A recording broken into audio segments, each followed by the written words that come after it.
ইয়া আল্লাহ, আমি জানি না অতীতে কতটা পাপ করেছি, কত ভুল করেছি জেনে না জেনে, কত মানুষকে কষ্ট দিয়েছি, হয়তো কত একটা নামাজ কাঁচা হয়ে গিয়েছে, কার কার নামে গীবত করেছি, কার কার নামে সমালোচনা করেছি, কত কি দেখে হিংসা করেছি।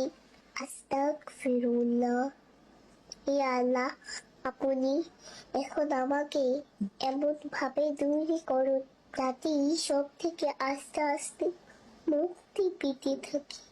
ইয়া আল্লাহ, আমাকে আলোর পথ দেখান, আমার মনে ইসলামের প্রেম বাড়িয়ে দিন, আমার মনে আল্লাহ ও তার রাসূলের প্রতি ভালোবাসা প্রচুর পরিমাণে বৃদ্ধি করে দিন, ইসলামকে জানার ইচ্ছা বাড়িয়ে দিন।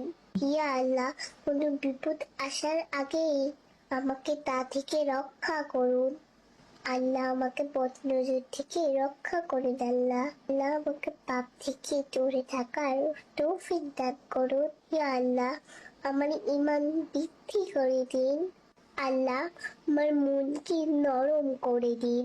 আল্লাহ, আমাকে বেশি বেশি তওবা করার তৌফিক দান করুন। আল্লাহ, আমাকে দয়া করুন।